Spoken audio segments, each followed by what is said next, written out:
So this is how it's going to work. We're going to allow Solicitor Stumbo to introduce himself, take a few minutes, tell us a little bit about himself and his background and maybe why he's running for this position. Everyone will be muted. If you have a question for him, if you could type it into the chat, and we'll get to as many as possible. I'm anticipating there's going to be a lot of questions. If you have something related, especially to parental rights, medical freedom for parents, we'll probably take those ones first. For that, we'll take as many as we can. Okay? All right, great. So, Solicitor Stumbo, go ahead and introduce yourself.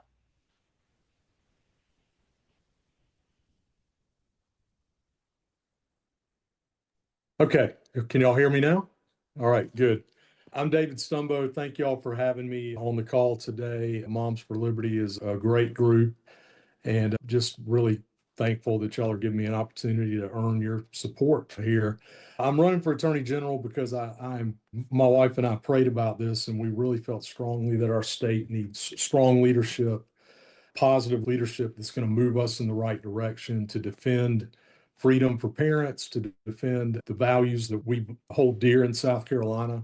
South Carolina is obviously a state that has a lot of changes. We have people coming in every day to our state from all over the country, which is a good thing. I don't mind have people coming to South Carolina because they believe our state's special, and it is.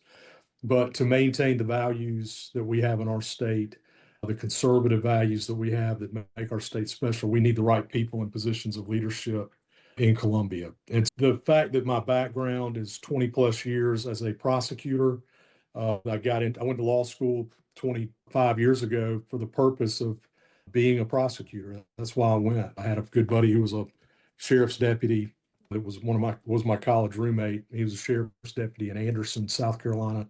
I went on a ride along with him, and he told me, David, one of the hardest things about being in law enforcement is seeing our cases go up to the courtroom and the ball gets dropped. Cases get pled down when they don't communicate with us in the solicitor's office. And so I felt this compulsion that why can't I be the guy that defends and fights for the rights of crime victims and works with law enforcement to keep those guys encouraged when they're out on the road. So that's why I went to law school. All my jobs from the beginning, even in law school, I worked for the Attorney General's office. I was able to work on some pretty cool cases as a law clerk there, even when was involved in the First Amendment religious liberty case with Bob Cook. And Bob's still at that office today as the Solicitor General. A great guy. I learned a lot from him 20 plus years ago doing that. But as I passed the bar and became a prosecutor, my passion was criminal justice, and it was basically keeping families safe, keeping our kids safe. My first job was the Internet Crimes Against Children role, and that we had just started that unit in 2004 when I passed the bar. And so that was my first job as a prosecutor, was working Internet Crimes Against Children. I tried the first two cases we had in the history of the state where we had law enforcement working undercover in these chat rooms. As pre-social media days, we had chat rooms that these pedophiles would come in and try to hurt our kids. And so I was able to try one in Lexington and one up in Oconee County in Walhalla, and we were able to get convictions and long sentences on some bad guys. I worked child sex abuse material cases, which are horrific. As y'all know, some of the worst things we can ever imagine are being traded around in videos and pictures on the internet. And so that is a passion for me. That having been my first job there, I plan to make that a big priority as the next AG. I worked for a solicitor in Lexington for 4 years and really learned how to be a trial lawyer and prosecutor in that office, trying cases to juries, working with law enforcement. Did that for 4 years. I ended up going and working back in the AG's office for a period of time over the statewide grand jury.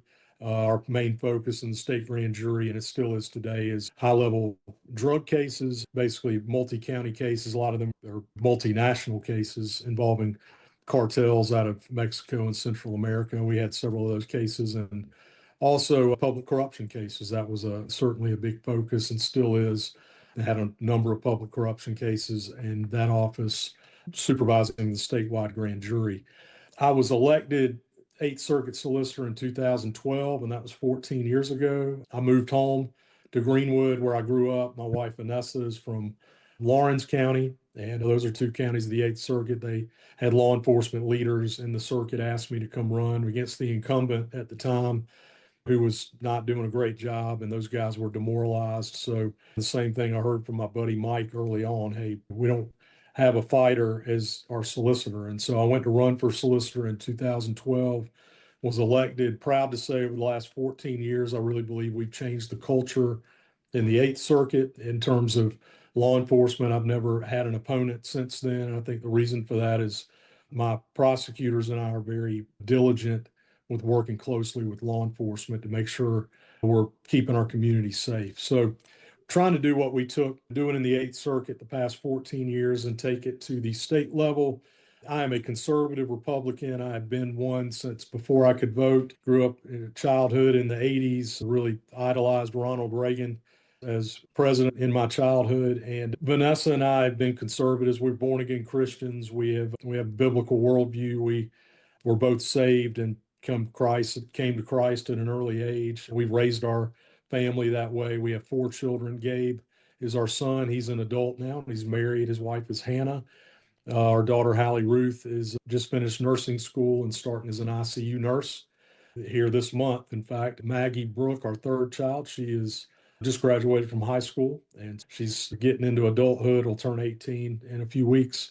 And then our youngest daughter, Annie, is in 11th grade and going to be a senior next year. We have raised our kids in a home that honors the things of the Lord. We have made a lot of probably different choices as parents that align with probably a lot of the same things a lot of you on this call would align with, as far as choices in education, choices in medical freedom type choices it's the way we've raised our family. And so that's something that's near and dear to us: parental rights and maintaining the constitutional rights of parents and not government bureaucrats raising our kids. And so there's a whole number of policy issues we can talk about as well, but that is, I believe, I'm the candidate in this race that is the most conservative. And also I've been fighting crime and law enforcement supporting us. By the way, we just had our 20th sheriff this week, y'all's sheriff, Tony Breeden, come on board and endorse me.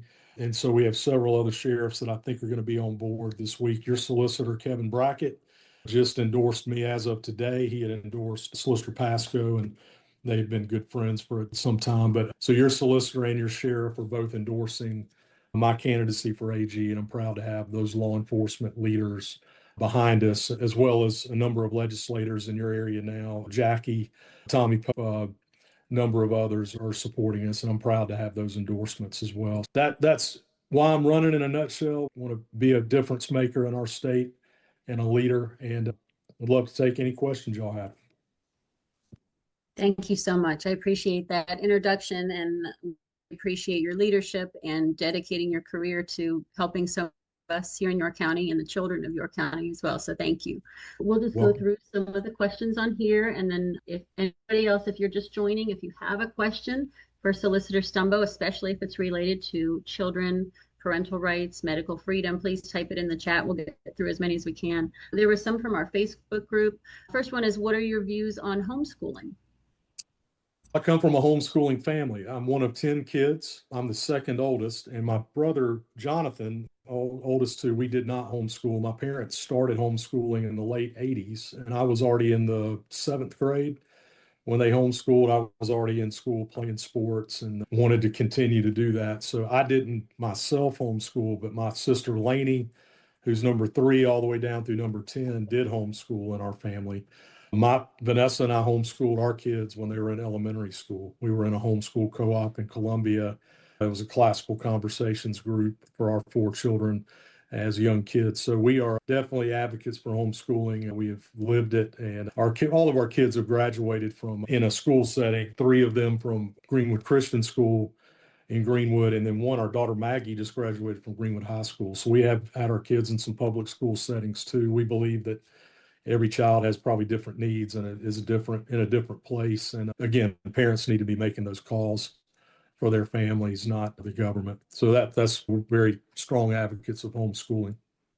Absolutely. And we're the same at Moms for Liberty. We believe parents know best what is best for their children.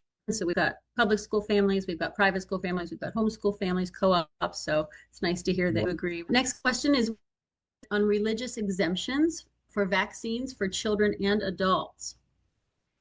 Yeah, I believe we need to keep those in South Carolina. Obviously, it's not something that we go around and trumpet because I think they're personal decision for families, but we have exercised religious exemptions in our own families. So yes, we are very much in favor of exemptions. I think every family again needs to be making that call for their own family and what's best, and research the pros and the cons. Also, I think every family, even if they're not exercising religious exemptions, needs to have the ability to look at any given vaccine to see if one, they may have a moral exemption, if the vaccine came from research from aborted babies. I know that's a big issue and a block for a lot of people.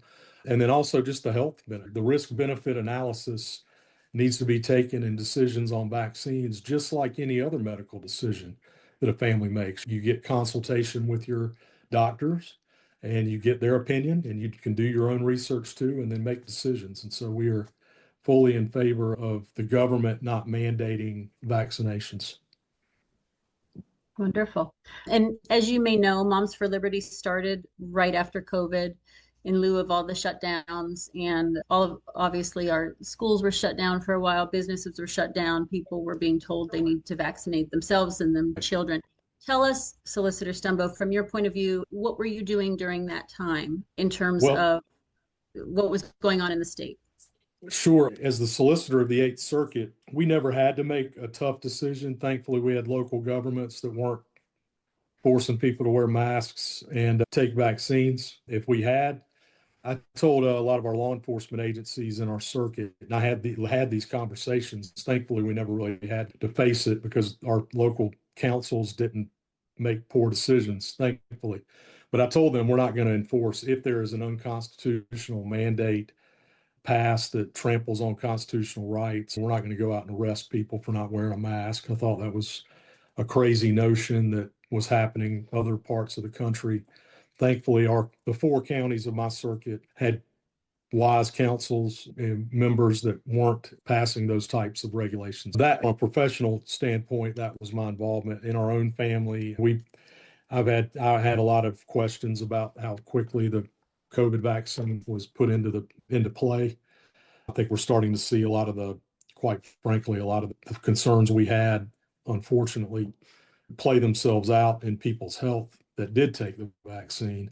We still don't have, I don't think, know the full answer to all of that. And I hope it's researched and we do figure those things out. But I didn't believe that the mandates were appropriate. I think people can make, again, that decision for themselves. If they want to take the vaccine, great. That's their freedom, choice to do that. And if they didn't, they shouldn't be forced to.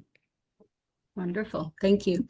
I'm Well, taking questions both from online and messages from our Facebook group. The next one is what is one example of a parental rights issue where you believe that the current Attorney General's office has done well, and also one area where you think it has fallen short? Okay, I think one of the things that the office has done really well is, again, it provided good leadership with working with other AGs around the country on conservative issues, on the whole number of issues. One was during the COVID years. I know the AG's office was involved in some litigation involving medical mandates during COVID.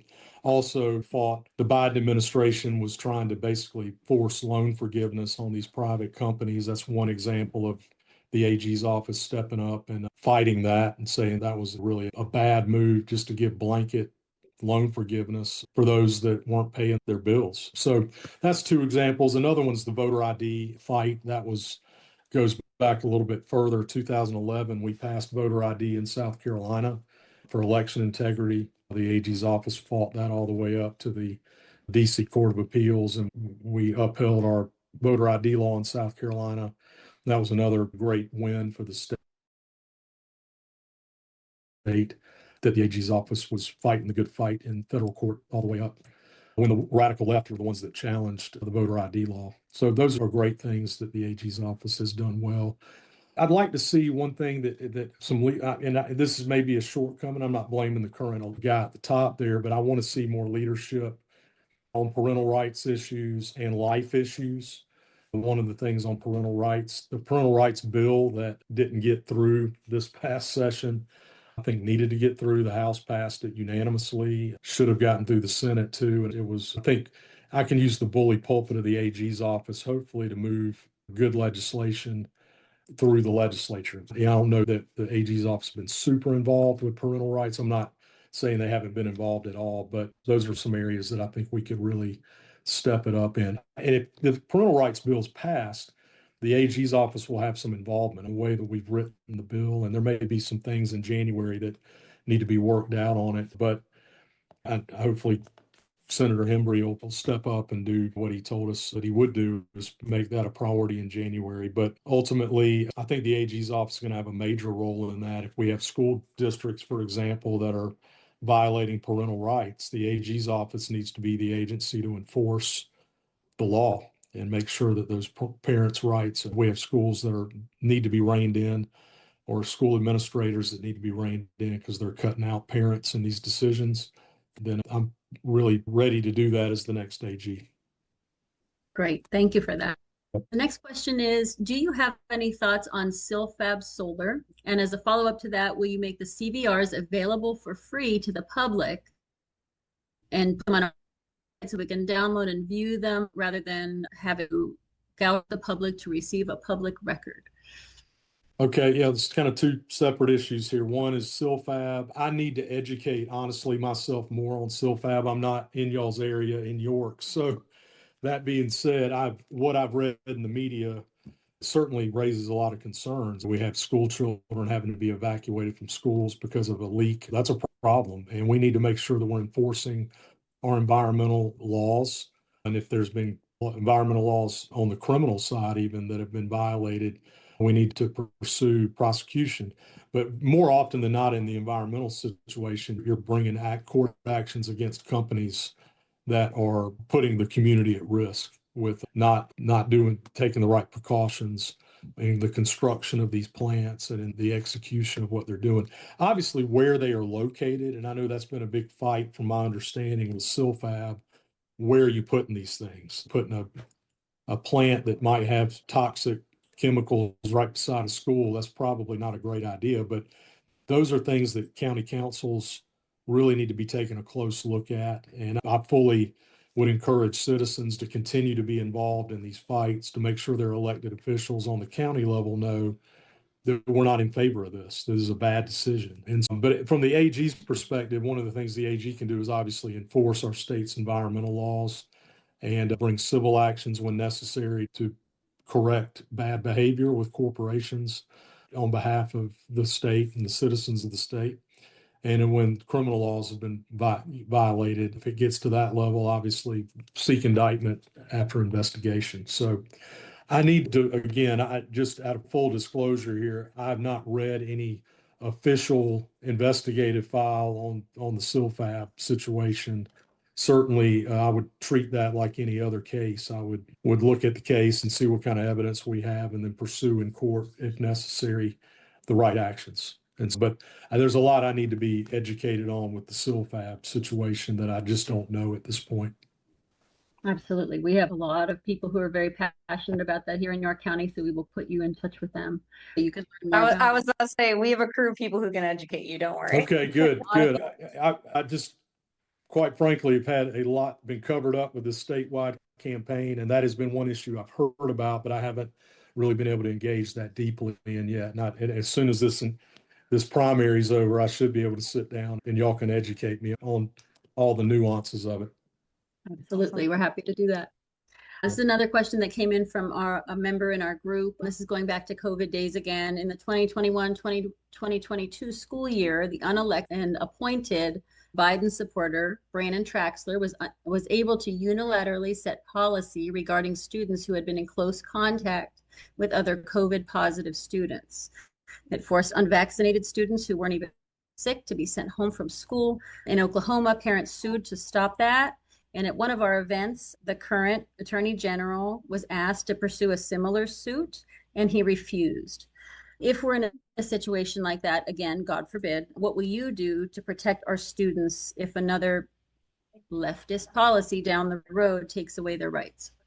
That's why you need good people in these positions, especially in the governor and the AG's seat, because those are the two statewide that would have probably the most impact on a bad education or a medical director at the health department and could rein that in. And obviously, right now, your governor appoints the head of the Department of Health and the Department of Environmental Services, which used to be one agency in DHEC, and now it's two separate ones. But we need to be appointing conservatives and common sense people to these positions. And obviously, that's the governor's job to do that.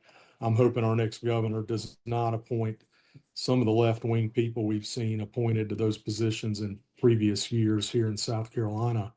But that being said, as the AG, we can obviously use the power of the AG's office opinion section.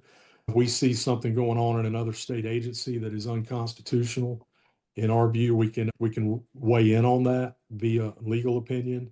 I know legal opinion in South Carolina is essentially the next best thing to case law.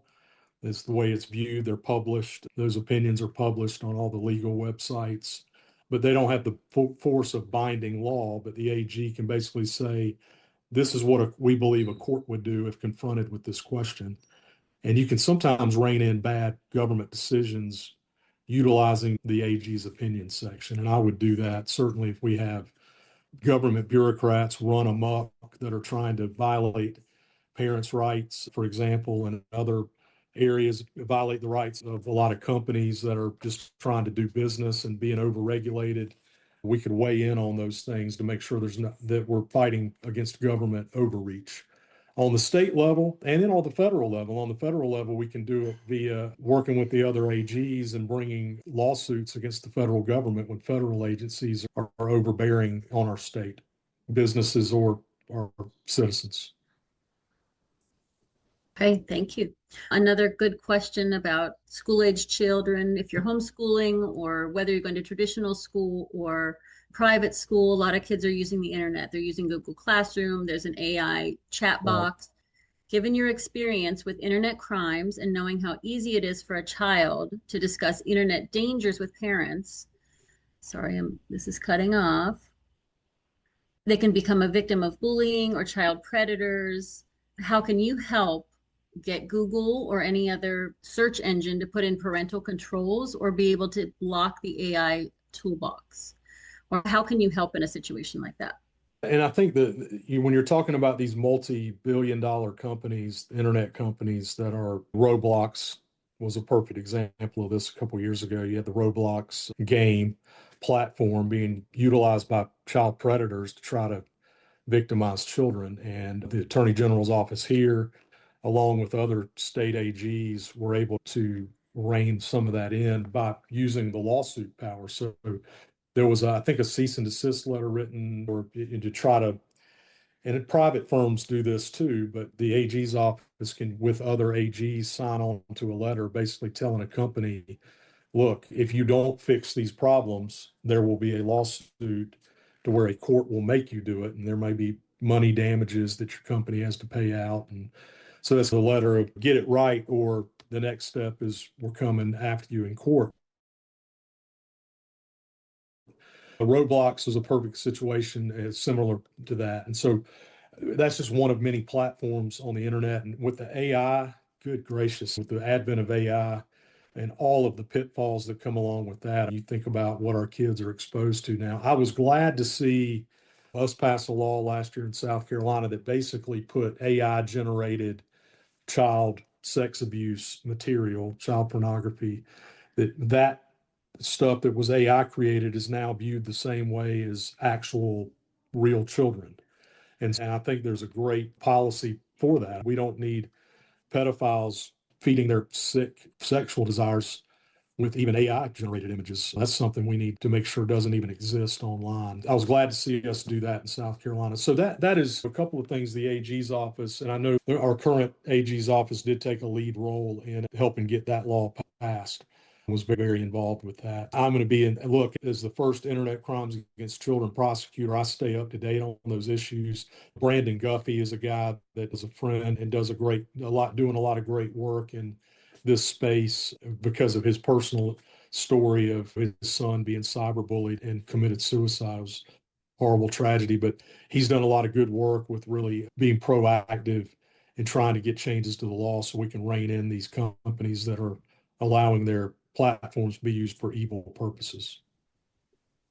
Absolutely, yes. And you'll probably see some more things come out from Moms for Liberty on that. We're really working to get some clear guidelines established, especially for schools to use when using AI. You'll have the full support of an AG if I'm elected that wants to protect our kids.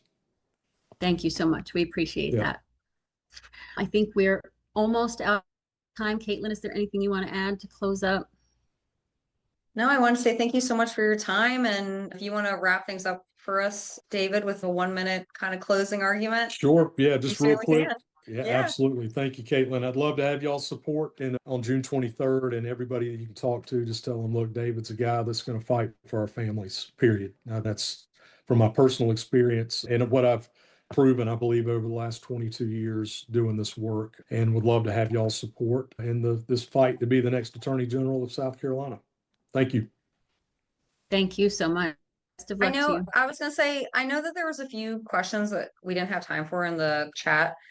David, would you mind if I maybe send them to you via email? And if you want to answer them or, write a Sure. response back, I'd love to be able to share with people the questions. And Yeah. I'm sure we could talk to you all day. So I appreciate would be glad to answer this, Caitlin. No problem. Okay, I'll be sure to get Kate. I saw you submitted a question. Denise, I know you had a lot of great questions too. So we'll make sure we Jacob give him an also. opportunity to answer those. Okay.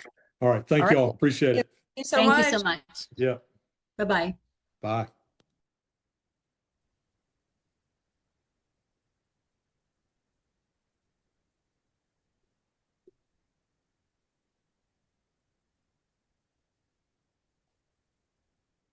Okay, so it is just after 3 o'clock.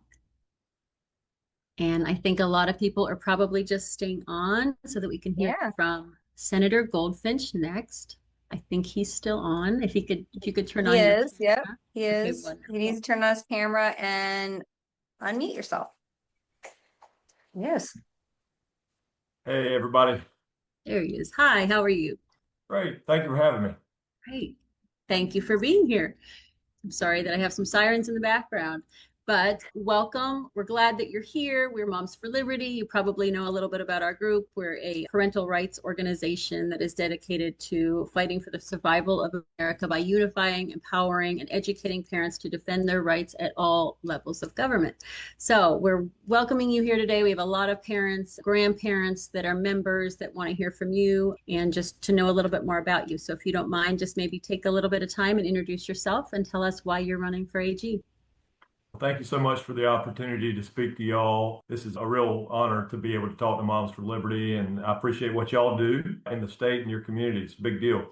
I'm a veteran, formerly a JAG officer. I'm in the National Guard. I was deployed. I was active duty in a combat zone in North Africa. I served as the Chief of Military Justice for the Army. I prosecuted a lot of high-level cases for the Army, including national security cases and cases that would threaten our men and women in uniform. So I've got a lot of experience on the criminal justice side. My law practice today is what's called regulatory and administrative law, which means I fight the government on behalf of the people, the citizens, and the businesses of South Carolina. I could give you multiple examples of that. I don't know how much time you're giving me today. I wasn't able to hear a lot of the last segment, but I have taken on the federal government and the state government at almost every single level. I fight agencies for a living and have been very successful doing that. I take on many of the agencies that push those burdensome, onerous regulations down on all of us and the rules that make our lives and our businesses difficult to run. So that's my law practice today. I've also been a conservative lawmaker. I was in the House from 2012 to 2016. And I'm in the Senate now. I've been in the Senate since 2016. I have helped draft and pass a number of reforms that are important to the criminal justice and just important to the conservative cause. I helped draft and pass bond reform, which ended that revolving door of criminals getting arrested and then being let right back out onto the street. I helped draft and pass the homicide by fentanyl bill, which now holds the guys that are peddling the poison accountable rather than just the addict. I helped draft the last school choice bill and the voucher bill. and I'm passionate about school choice. And I can certainly get into that and the reasons that I'm passionate about school choice. We put a school resource officer, I helped fund that. That was my subcommittee, put a school resource officer in every single school in South Carolina. A big deal. That's never been done before. And we have to continue to protect those of us that are the most vulnerable, our most important citizens, our kids. I helped draft and pass and start the Illegal Immigration Task Force that the Attorney General's office uses today.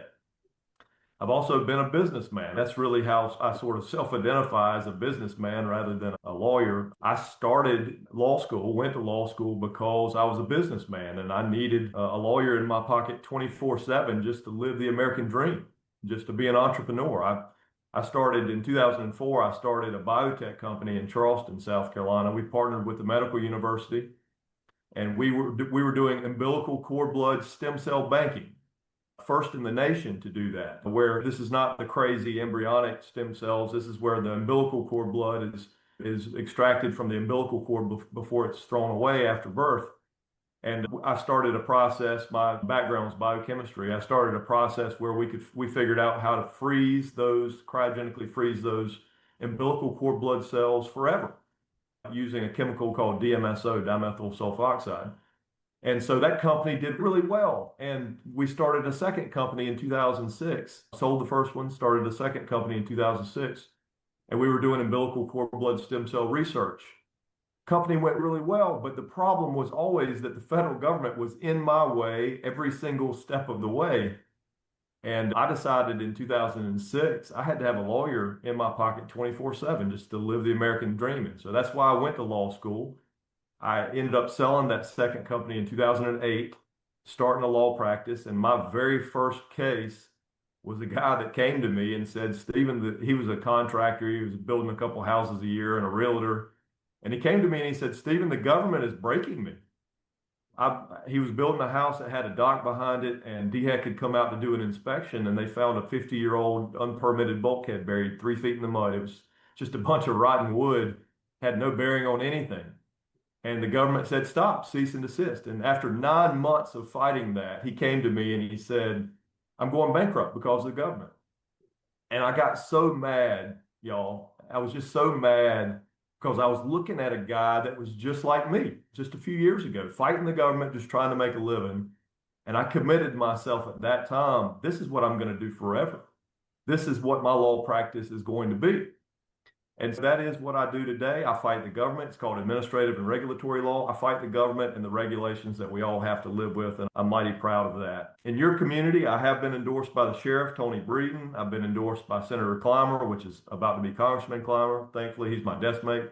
Fantastic guy. I've been endorsed by Michael Johnson. I've been endorsed by Everett Stubbs, among others. So I've got a lot of support, and I actually won the primary in York County, won York County. So mighty proud of the support that we've had in York County.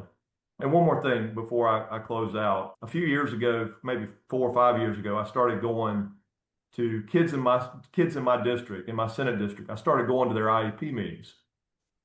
I started going because one of my neighbors has a kid that is, actually I have one neighbor that has a kid that's autistic, and I have another neighbor that has a kid that's dyslexic and dyscalculus. And both of them were struggling with Horry and Georgetown County schools. And so I started going to IEP meetings, and the kid that was dyslexic and dyscalculus, we sat in his IEP meeting I sat in there with his parents, and the parents had been paying to send that kid for tutoring 3 times a week. It's costing them $1,500 a month out of their own pocket. And the parents are just at their wits' end, and they said to the IEP administrator and the principal, could we figure out a more efficient way to do this? Would y'all consider allowing the tutor to come into the school during the resource hour? And they said no.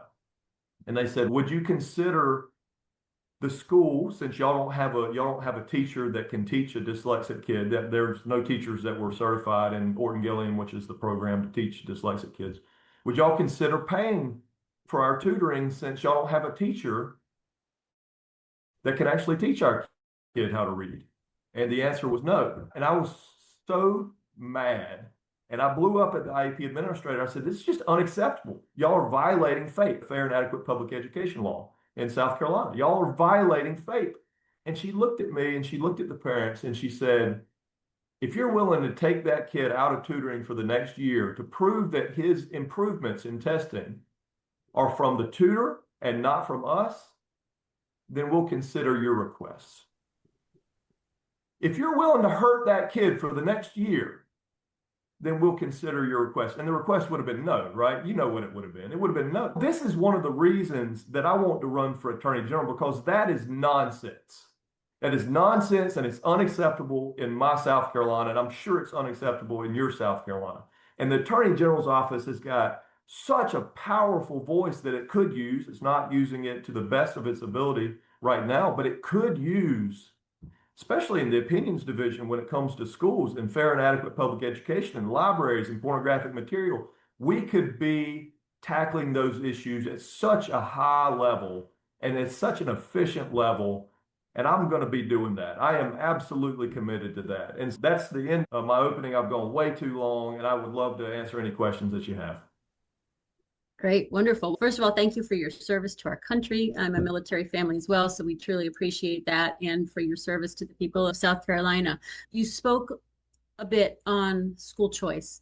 Tell us more about what you would do as an Attorney General in terms of school choice, and also your views on homeschooling. If you're following school choice, you know that this has been a fight in and out of the courts for years, right? In fact, we just had a fight with the Supreme Court over this issue a couple of years ago, and y'all probably know where we are now because of that. The Attorney General's job is to enforce the law, right? The legislature's job is to pass the law. And thankfully, there are some times where the legislature has absolutely failed us, and parental rights is one of those cases, right? And I'm happy to talk about parental rights and my frustrations with why that bill hasn't moved, but that's certainly one of those examples. But the Attorney General has to know what he or she is doing outside of criminal justice realm, right? Very few times have you ever seen, in fact, I would challenge you to tell me more than once, how many times more than the one time during the Murdaugh case have you seen the Attorney General in a courtroom? Nobody can give you the answer because it doesn't exist. The Attorney General, his job is not to prosecute cases. That's what we have 90 plus lawyers in Columbia to do.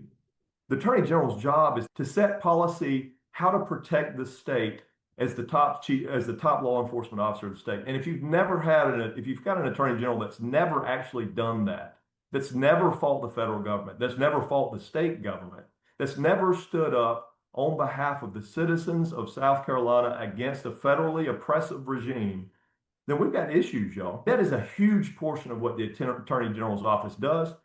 David Stumbo is an incredibly nice guy. My wife, Renee, and I and our kids have all gotten along really well through the campaign. He is an incredibly nice guy, but he's been a government employee his entire life. Okay? He's never had the experience of actually fighting the government the way that I have. He has been a prosecutor. I've been a prosecutor. We will both prosecute cases I fully believe that David is an honorable man and he would prosecute cases to the full extent of the law, but I will too. And I've got that experience too. Where there's daylight between David and I is what comes next. My fight against the government has never ended. My fight against the government started 20 plus years ago in Charleston, fighting the federal government for my biotech company and all of our employees, and it's never ended in my adult life. I can do this job running on day one. And it's not just the criminal justice part. That is super important, but y'all, protecting us, our citizens, our kids from the government, that's something that I do every single day, and I'm mighty proud of that, and I can do a good job of it. Great, thank you so much. Along those same lines, Moms for Liberty was formed after COVID regulations set in. Schools were shut down. There were masking requirements. People were told to shut down their businesses, get vaccinated. What were you doing during that time in order to push back against that government overreach? Great question. I got the beaches back open again. I got the boat landings back opened again. And you can check my record on this. You can talk to Henry McMaster. You can look on the internet and check my record on this. I opened the boat landings. I opened the beaches because you know what? That was time for dad. That was the time for dad to go to work. When it was COVID time, it was time for dads to plug in. And I am so blessed to have the wife that I have. Renee is such an incredible woman. but there was just no way that she was going to allow those kids to be in our house 24/7 Yeah. during COVID. And I wasn't going to allow that to happen for her sanity either. Right. So it was my time to shine, and I was proud to do it. And you know the way I did it? I took those kids fishing every single day of the week. Every single day of the week. I took those kids to the beach almost every single day of the week. And when Henry McMaster shut down our beaches, and he shut down our lakes, and he shut down our boat landings, I was furious. And I went to work writing letters, calling the governor, and I got those opened back up within 3 days of that shutdown. You might have noticed the beaches and the landings were shut down, and whoop, they opened right back up. That's because Stephen Goldfinch plugged in, and you can check my record on that. But I was also suing the federal government over it. All right, so we started this process a long time ago. Like I told you in the beginning, I started suing the federal government a long time ago. But I had churches right here in my district, and I probably shouldn't tell you the names since they're clients, but I had churches right here in my district that were shut down while we had houses of ill repute that were not. I found that to be totally unacceptable. I found that to be totally offensive. And we went to war against those folks. We went to war against the government. We filed injunctions. You can check the record on that too. I filed injunctions at the state level and at the federal level on behalf of churches right here in my district. We got them back open again. They opened in violation of the law anyway, as I suspected they would.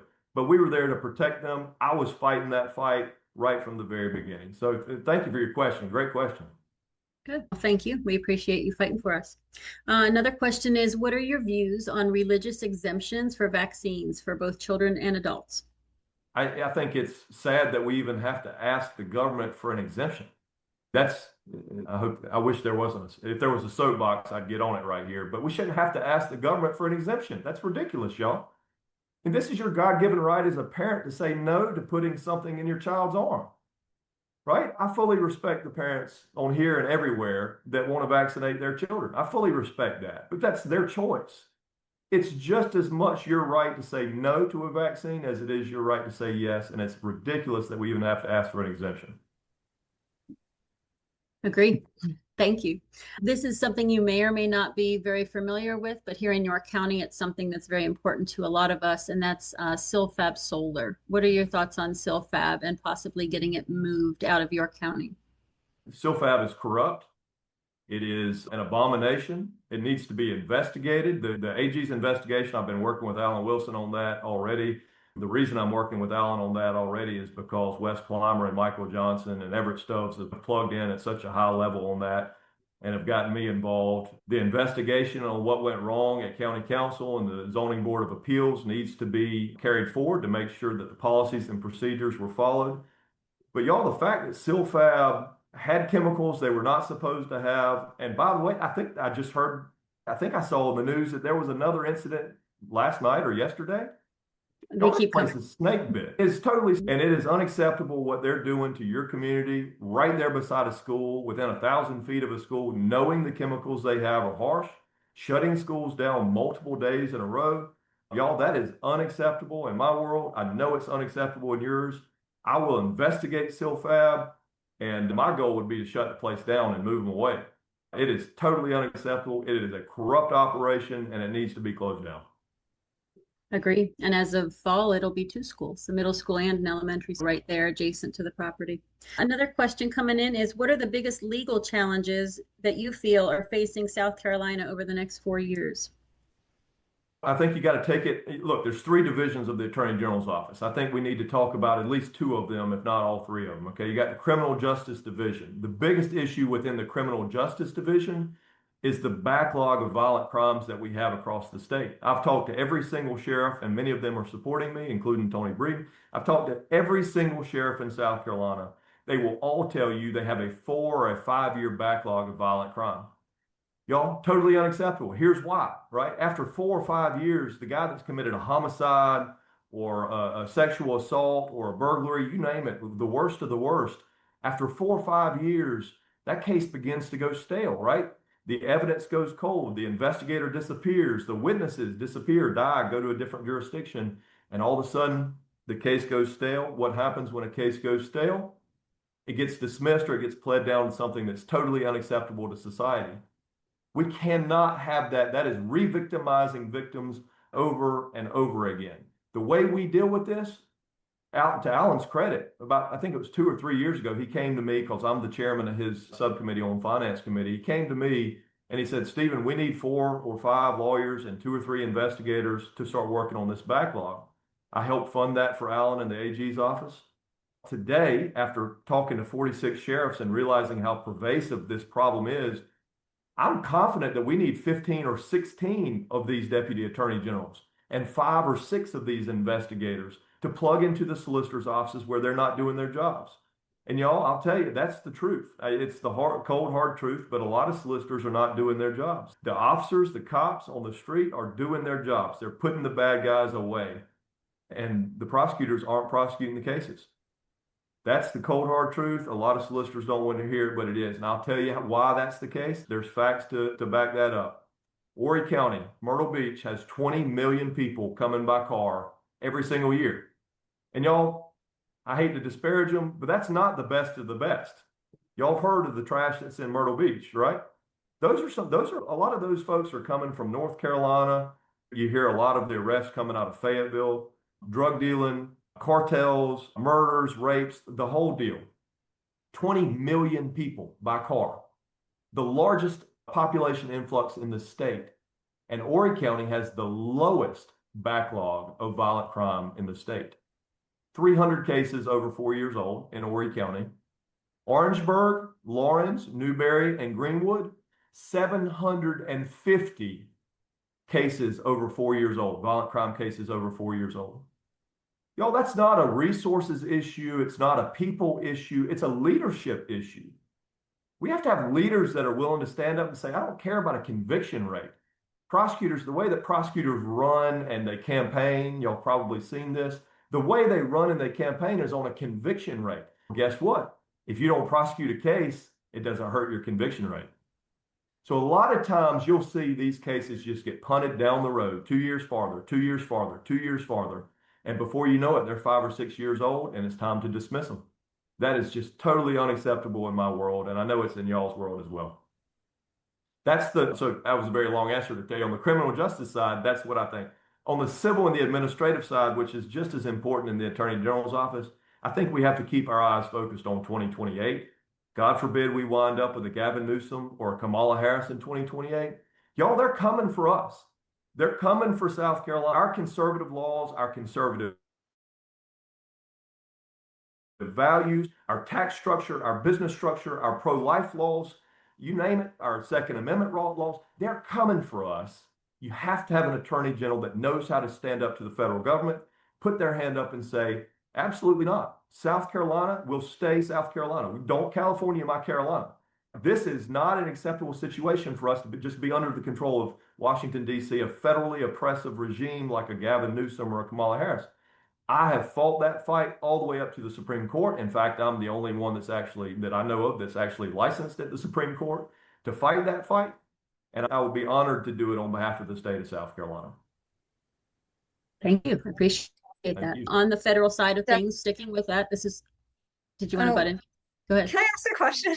I wanted to ask Elizabeth Enz's question because it's something that I want to know to Mr. Goldfinch, which is, why do you think, as a sitting senator, did the Parental Bill of Rights not get passed? And what would you do, or what could have been done to get it passed? It was very frustrating for us as an organization. The answer is very clear. The chairman doesn't like the bill. That's it. In South Carolina, y'all are more educated than most on South Carolina politics. You probably know the Senate has some arcane rules. A chairman can move a bill or not, and it's really totally up to the chairman. Again, something that I find to be disgusting in a lot of ways, that one particular senator can stop a bill, but they can. It's very clear that Greg Hembry doesn't like the bill. Now, maybe he can fix it in a way that it's more palatable to him, and I hope that he does. But when the chairman says no, that's law. It is unfortunate and unacceptable law to me, but that is law. When the chairman says no, it stops. And that's terrible, but we need parental rights. We need the parental rights bill.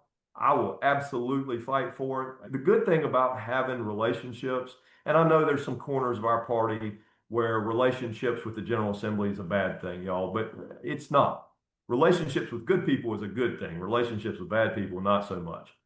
But I've got relationships within the General Assembly. I don't have to stand at a podium and yell and beat my fist and say, pass the parental rights law.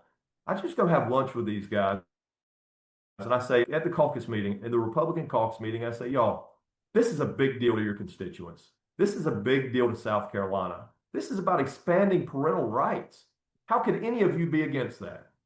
And we form a consensus and an alliance. That's the way we work in the Senate is you form alliances and you move a bill like that. And eventually the chairman will find out that there's enough people in the caucus that he's going to get embarrassed if he doesn't move the bill, embarrassed and or beaten up pretty badly.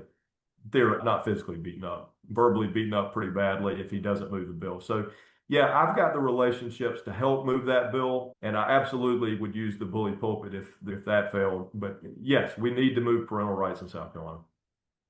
Were there conversations behind the scenes, Mr. Goldfinch, where people were trying to push Hembree to take action on this? Me? Could you speak to that a little bit? Yeah, 100%. I've had at least 4 conversations with Greg in the last 3 months about the bill. I've had a dozen or more conversations with his staff. In fact, I got off the phone with his chief of staff last night about this issue. We live in a neighborhood. If I could show you, I'm actually at home today. My blinds are closed, but if I could show you my neighborhood out my window, I could point out all of the houses of the moms. There's one right there, and there's one right there, and there's one right there that are all of the same mindset of you and me. And I hear from them every single day, including the woman that just walked in the door, which is my wife. I hear from her every single day about these issues, the same issues that y'all are talking about. And I'm passionate about it. And guess what? If I'm not passionate about it, they're going to make me passionate about it. They're going to make me miserable. And yes, I've had multiple conversations with him. And it's usually because I'm prompted by the women around me and the women in my life asking, why hasn't parental rights moved? Okay, so we're almost out of time. Anything you want to leave us with in closing? I do. And I've already beaten this drum a little bit, but I want everybody to know the Criminal Justice Division of the Attorney General's office is an extremely important division. And I am not discounting that in the least bit. I have been a prosecutor. I've prosecuted the worst of the worst. You may have heard of Boko Haram, who kidnapped the little girls in Nigeria. You may have heard of ISIS. I have prosecuted these folks. So I know how to prosecute a case. I know how to work on behalf of victims. But that is very little of what the Attorney General does on a day-to-day basis. The Attorney General sets policy for the state. Now, I'm not talking about legal policy, but sets a direction, a legal policy, not a law enforcement, a legal policy, meaning like what direction we're going to go in defending the state's rights. That's the majority of what the Attorney General's office is and should be doing on behalf of the citizens of South Carolina. We've got a whole division dedicated to prosecuting crime, and we will do it, and we will do it to the full extent of the law. But I am the only one that's ever fought the government for a living. If you ask anybody in the Senate and anybody I was in the House with prior to that, I'm the anti-agency guy. I fight agencies for a living. I despise bureaucrats. There are some good bureaucrats, so I don't want to disparage all of them, but I fight bureaucrats for a living. And y'all always ask them the same question on the stand. Okay, here's the question. What is it that gave you the authority, Mr. Bureaucrat? What is it that gave you the authority to ruin my client's life? I ask that question every single time. And you know what the answer always is? Every single time. The answer is, that's the way we've always done it. Yo, that's the wrong answer. That's the answer that a government bureaucrat gives to why they had the authority to run. The only answer that is correct is the law. That is what I have fought since 2004. That is what I have fought in my law practice since I began. That is what I have fought in the House, and that is what I have fought in the Senate, and that is what I will fight as your next Attorney General. I will not let the government take away your rights. I will not let the government start eating away at your rights, because they're my rights too. And I am passionate about them. And I am angry at the government when they start infringing upon our rights. we will all prosecute cases. And I believe that Dave would do a great job of doing that. But we're all going to do that. Nobody's going to drop the ball on that. I'm the only one that knows how to fight the government, and I've done it successfully. I've done it really successfully. I could give you multiple examples of that. And my law firm alone has put $13 billion with a B, $13 billion back into this state's economy fighting the federal government. Billion. Imagine what I can do as the state's attorney general if I can do that in my legal practice, my private legal practice. So with that said, I would be honored to have all of y'all's support. I'd be honored to have your vote. There's some early voting coming up next week, but the election's actually on June 23rd. I'd be honored to have your support, and I certainly appreciate the time you've given me and the opportunity to tell you a little bit about me. So much. We appreciate you taking time out of your very busy schedule. Best of luck to you, and we appreciate your support for us in our mission as well. I know there's probably some questions that didn't get answered. We ran out of time. If it's okay, we'd like to email them to you, and maybe you can get back to us with the answer so we can provide that for all of our members who didn't get their questions answered. Is that okay? That'd be great. I'd love to answer their questions. Wonderful. Okay, thank you so much. Best of luck to you. Thank y'all. Have a good evening. Bye-bye. Well, thanks, team. Thanks for joining us. I wanted to let you know Stephanie's in the process of organizing our next chapter meeting. It's going to be on the 23rd. Yes. Which is the election day. Which is the primary day, so we can watch the results roll in together. So we'll send out more information about that down there. Yep. Thanks for coming, everybody. Let's do this again soon. Bye. Bye.